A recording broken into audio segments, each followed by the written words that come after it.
Welcome back, everybody, for another deep dive. This time, we're going to be, we'll be switching gears a little bit. Oh, yeah. Instead of hitting the battlefield, we're going to be, I guess you could say hitting the box, right? Okay, so like a different kind of combat, exactly.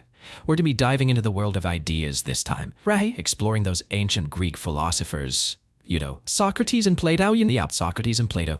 And I know some of you might be thinking, hold on.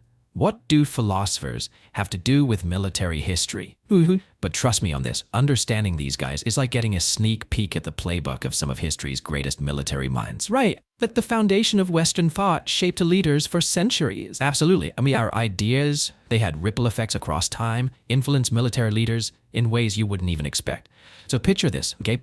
Ancient Athens. Oh, I love this part. Yeah, it's a city that's just buzzing with innovation, new ideas everywhere. And right in the middle of it all, we have Socrates. Now this guy, he wasn't a general, wasn't a king. He was more of a philosophical warrior? Exactly. He engaged in intellectual combat, using words as his weapons. And get this, he never wrote anything down. Really? Yeah, it was all passed down orally, kind of like Confucius. Oh, well, so no dusty scrolls from Socrates. But luckily, we do have his student, Plato, who documented all those legendary conversations. And speaking of timelines, did you know Socrates was born in 470 BCE? Oh, well. Yeah, around the same time as Confucius. That's incredible. Meeting of the minds across continents, it really highlights how pivotal that period was for the development of human thought. Absolutely. Both of them revolutionized how we think, question the world. And speaking of questioning, got to talk about the Socratic method is more than just asking questions. Oh, well, for sure. It's about challenging assumptions, pushing people to think critically, the mental workout. Totally. There's this great example, a conversation Socrates had with a young man about lying. Lying, huh? Yeah. The young man claimed that lying was always wrong, no exceptions. But Socrates, through a series of, carefully crafted questions, he exposed how complex that belief actually was, especially in warfare. I see. Like, he asked, is a general deceiving the enemy to save lives truly unjust? And the young man, he hesitated, realizing the nuance. So it's like a strategic maneuver itself. Exactly. Using questions to kind of outflank rigid thinking. Socrates didn't just hand out answers, he made his students grapple with their beliefs. Find those aha moments themselves. Exactly. Which probably didn't always make him the most popular guy in Athens. You can say that again? He even famously said, I know that I know nothing. Sounds humble, but in a society where everyone thought they had it all figured out, it was a pretty radical statement, a direct challenge to the status quo. And that landed him in hot water. It did. Remember, Athens was a democracy, but it was built on shared beliefs, traditions. And Socrates, he kept questioning those beliefs, and that was seen as a threat. Big time. So this brings us to, the dramatic part. The trial and death of Socrates. It was a spectacle of his, intellectual freedom versus societal norms. And even facing death, he stayed calm, used his defense to teach his philosophy, basically turned his trial into a philosophy lecture. Thought about going out with a bang. Even his final words, Credo, we owe a rooster to Asclepius. They're shrouded in mystery. Makes you think, what did he really mean? It's almost like he staged his own exit. Made his death a philosophical statement. Oh, for sure. He became a martyr for intellectual curiosity. But the story doesn't end there, right? Enter Plato, Socrates' most famous student. Yeah, Plato, born in 429 BCE. Legend has it, bees landed on his lips as a child. Bees, like a sign of his future eloquence. And eloquent, he is Plato's impact on Western philosophy. I mean, it's immeasurable, right? He tackled everything, the soul, art, politics, love, you name it. Wow. But what's really fascinating is how he used dialogues, often featuring Socrates as a main character, to express his ideas. So it's like we're getting Socrates' brilliance filtered through Plato's writing. Yeah, it's a blend of their philosophies, hard to separate sometimes. But maybe Plato's most significant contribution, his theory of forms, also called idealism. Oh yeah, I remember reading about that, this idea of a realm of perfect eternal forms. Like the concept of a perfect triangle, and then our world, where we only see imperfect copies of those forms. Yeah, like a blueprint versus the actual building. That's a great way to put it. And this concept, it had a huge impact on how people saw the world, maybe even on military strategy. Okay, now hold on a second. How does a perfect chair relate to planning a battle? Well, think about it. Imagine you're a general trying to come up with the perfect military campaign. You have this ideal scenario, right? Every move is perfect, every contingency planned for. Right. But then you have the battlefield. Things change, the unexpected happens. So the theory of forms could be like a framework, right? You have the ideal to strive for, but you gotta be adaptable. Exactly, it's about vision and pragmatism. And speaking of seeing the bigger picture, there's Plato's famous allegory of the cave. Oh yeah, the cave, the shadows, lots of symbolism. So picture prisoners chained in a cave, facing a blank wall. All they see are shadows projected on the wall, cast by objects behind them, so their reality is just shadows. They've never seen the real thing. And Plato argues philosophers, they're the ones who break free, go outside, experience the true forms, the source of the shadows. Okay, so they see the world unfiltered, the way it truly is. Right, but how does this tie into military strategy? Well, think about it. A leader stuck in the cave, they only see the immediate tactical situation. But a leader who's broken free, they see the larger strategic picture, the potential moves and countermoves. Exactly, seeing beyond the immediate, understanding the underlying causes, the potential consequences. Wow, that's powerful. It's like these ancient ideas are giving us a whole new way to view military history. It is, isn't it? So where do we go from here? Well, from the allegory of the cave, Plato goes on to describe his vision for an ideal society in his work, Republic. And this is where things get really interesting, especially for those interested in military history. Oh, okay. I'm definitely intrigued. Let's dive into Plato's Republic and see what we can find. So before we jump into Republic, I think it's worth addressing something, something some listeners might be thinking. Oh yeah, Hoppa. Well, this is all fascinating stuff, but how does it actually connect to, to battles, to campaigns, the stuff that really gets military history buffs going? That's a great point, yeah. We've been laying the groundwork, but I'm ready to see how these ideas play out, on the battlefield. I hear you, it's like studying the blueprints, and now we want to see the actual building, right? So let's talk Republic. Plato lays out his vision for an ideal society. I'm all ears. And get this, he divides society into 3 classes.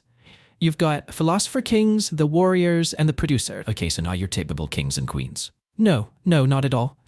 Plato believed that true leadership, it came from understanding justice, morality, the greater good, qualities he thought philosophers embodied best. So it's not about strength or cunning, but about, a higher level of understanding. Exactly. Then you have the warrior class. They're the ones defending the state, upholding the laws. Okay, so that's a bit more familiar, the classic warrior duty and honor, right? And lastly, the producers. These are the folks doing the everyday tasks, farming, crafting, trading. They keep the state running. Let's say a 3-pronged approach to order, right? Wisdom guiding, courage defending, and hard work sustaining. Exactly. And what's interesting is how this structure, while it's for an ideal society, it could also be seen as a blueprint for a military force. I see that now. You have the visionaries at the top, then the soldiers executing the plan, and then the support keeping everything running. It's like a philosophical framework for a chain of command. In this whole philosopher-king idea, were there actual examples in ancient Greece, or is it just theoretical? Well, it's debatable whether anyone truly fit that ideal. But some historians point to figures like Pericles, the Athenian statesman. Right. He led Athens during its golden age. Known for his eloquence, strategic thinking, commitment to justice, he had some of those qualities Plato admired.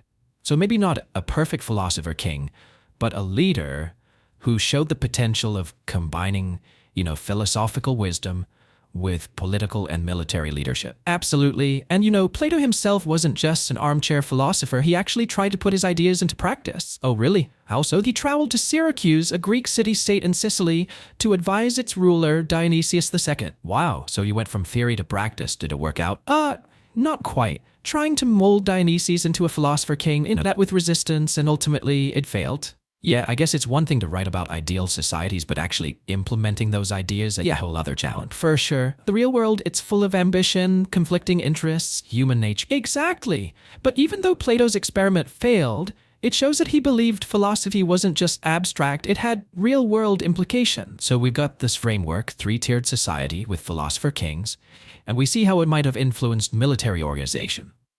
But what about Plato's other ideas, the theory of forms, the allegory of the cave? Did those make it to the battlefield? Oh, absolutely. They actually have surprisingly direct connections to military strategy. Think about a general planning a campaign. Okay, picturing the war room, maps, strategic plans. Now imagine that general, he's got Plato's teachings in his head. He understands the difference between the ideal campaign, the perfect execution, and the reality of the battlefield. When things go wrong, plans change. Exactly. So he's not just sticking to a rigid plan, he's adapting, thinking critically, adjusting based on the situation. It's like the Socratic method applied to war, questioning, evaluating, searching for the best path to victory. Right. And it ties back to the cave. The general who's escaped, they see the bigger picture, not just the immediate situation. This is amazing.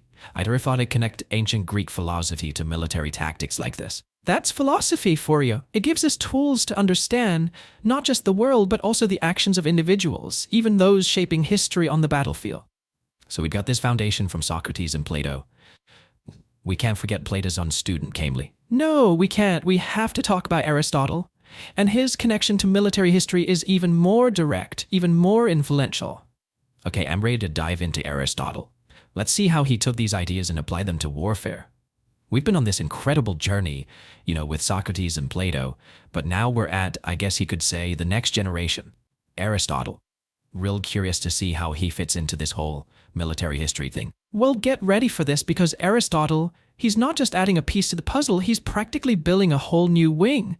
Remember how Plato was all about those ideal forms? Aristotle, he was way more grounded, focused on observation, practical knowledge, less perfect forms, and more boots on the ground, you could say. Yeah, I get it. So less theory, more action. Exactly. He was fascinated by the natural world, logic, how things actually worked, and that approach. It went for his ideas about politics, ethics, even military strategy. This is making me think of, you mentioned him before, Aristotle's most famous tutor, Alexander the Great. Oh yeah, talk about a military leader who knew how to get things done. Right. Alexander's impact is huge, conquered so much territory, spread Greek culture, changed what it means to be a military genius. Yeah, and a lot of people think Aristotle's teaching really shaped him. Oh, absolutely. So break it down for me. We've got Aristotle, the practical philosopher, and Alexander, the ambitious conqueror. How did that relationship, shape history? Imagine young Alexander soaking up Aristotle's wisdom, learning about logic, ethics, persuasion. But these weren't just like abstract lessons, no, they were tools that Alexander could use to motivate his troops, negotiate, inspire loyalty. So Aristotle was giving him this intellectual arsenal, not just for war, but for leadership. Exactly, and then there's observation analysis. Aristotle believed in studying the natural world, seeing the pattern, and that applied to the battlefield too. So instead of just brute force, Alexander's encouraged to assess, to analyze his enemy, the terrain, develop strategies based on understanding. So he's not just charging in, he's thinking, adapting. Exactly. Knowledge and observation become strategic advantages. And when you look at Alexander's campaigns, you see that principle over and over. He adapted, he outmaneuvered, made bold decisions, but based on understanding the situation, he was always a few steps ahead. And this all stems from Socrates, Plato, refined by Aristotle. It's incredible. Started with a philosopher who didn't even write anything, then the realm of perfect forms, and now, bam, real-world action changing history. That's the thing about philosophy. It gives us these tools to understand not just the world, but people, even the ones shaping history on the battlefield. This deep dive, it's really changed my perspective. I always admired the military brilliance, but now I see this whole new layer. The ideas behind the tactics, the decisions.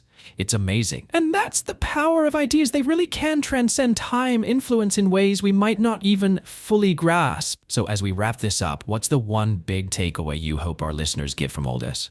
I'd say never underestimate the power of ideas.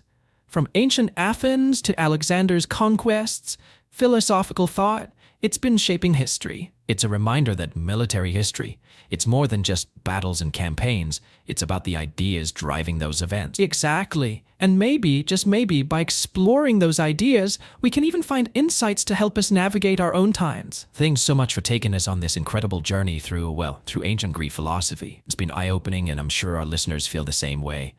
Till next time, everyone,